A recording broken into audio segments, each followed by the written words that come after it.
തീർത്ഥാടകരുടെ യാത്രാക്ലേശം പരിഹരിക്കുന്നതിന് അനുവദിച്ച Chennai Kottayam Vande Bharat special train service ആരംഭിച്ചു. പാലക്കാട് സ്റ്റേഷനിൽ വന്ദേ ഭാരതിന് സ്വീകരണം നൽകി. എസ് വിനേഷ് കുമാർ തയ്യാറാക്കിയ റിപ്പോർട്ട്. ശബരിമല അയ്യപ്പന്മാരുടെ യാത്രാക്ലേശം പരിഹരിക്കുന്നതിന് വേണ്ടിയാണ് പുതിയ വന്ദേ ഭാരത് ചെന്നൈയിൽ നിന്ന് പുറപ്പെട്ടിട്ടുള്ളത്. ചെന്നൈയിൽ നിന്ന് പുറപ്പെട്ട് 6 സ്റ്റേഷനുകളിൽ മാത്രമാണ് ഇതിനിടയിൽ ഈ വന്ദേ ഭാരത് നിർത്തിയത്. അതിനുശേഷം ഇപ്പോൾ കേരളത്തിലേക്ക് പ്രവേശിച്ചിട്ടുണ്ട്. പാലക്കാട് എത്തിയിരിക്കുന്നു. പാലക്കാട് BJP പ്രവർത്തകർ സ്വീകരണം നൽകിയിട്ടുണ്ട്. എന്തായാലും ശബരിമല യാത്രയ്ക്ക് പോകുന്നവർക്ക് വളരെ ഉപകാരപ്രദമാവുന്ന രീതിയിൽ തന്നെയാണ് ഇതിന്റെ സർവീസ്. ഈ മാസം 25 വരെ ഇതിന്റെ സർവീസുകൾ തുടരും എന്ന് തന്നെയാണ് റെയിൽവേ അറിയിച്ചിട്ടുള്ളത്.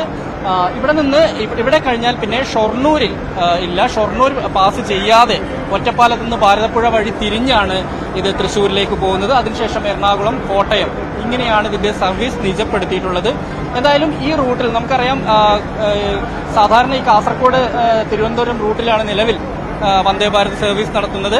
ഈ റൂട്ടിൽ ഒരു വന്ദേ ഭാരത് അനുവദിക്കണം എന്ന് യാത്രക്കാരുടെ നിരന്തരമായ ആവശ്യങ്ങൾ പരിഗണിക്കും എന്ന് തന്നെയാണ് റെയിൽവേ മന്ത്രാലയം പറയുന്നത്. ഇതിനിടയിലാണ് ശബരിമലയിലെ അയ്യപ്പന്മാരുടെ യാത്രാക്ലേശം പരിഹരിക്കുന്നതിന് വേണ്ടി ഇങ്ങനെയൊരു സംവിധാനം എന്തായാലും ഒരുക്കിയിട്ടുള്ളത്.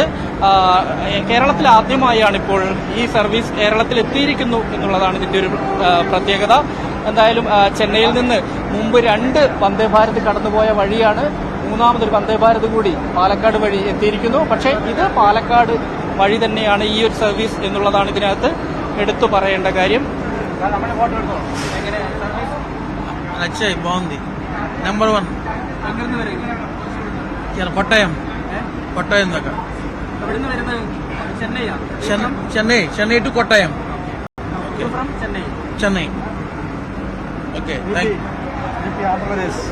ఆంధ్రప్రదేశ్ చెన్నైలో ఎక్కాం.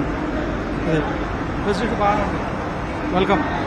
എന്തായാലും ഈ ഒരു സർവീസ് വളരെ ഉപകാരപ്രദം എന്ന് തന്നെയാണ് ഇപ്പോൾ അയ്യപ്പന്മാരൊക്കെ പറയുന്നത്. അയ്യപ്പന്മാർ മാത്രമല്ല, അല്ലാത്ത ആളുകൾക്കും യാത്ര ചെയ്യുന്നതിന് ഏറെ ഈ റൂട്ടിൽ ഇത്തരത്തിലൊരു സർവീസ്, ഒരു ലക്ഷറി സർവീസ് വേണം എന്നുള്ള ഒരു ആവശ്യം എന്തായാലും സർക്കാർ പരിഗണിച്ചിട്ടുണ്ട്. ഇനി ഇത് താൽക്കാലിക സംവിധാനം, ശബരിമല സീസൺ ആയതുകൊണ്ടുള്ള താൽക്കാലിക സംവിധാനമാണെങ്കിൽ പോലും ഭാവിയിൽ ഇത്തരത്തിലൊരു സർവീസ് വേണം എന്നുള്ള ഒരു ആവശ്യം പരിഗണിക്കപ്പെടണം എന്ന് തന്നെയാണ് ഇവിടുത്തെ യാത്രക്കാരുടെ ആവശ്യം.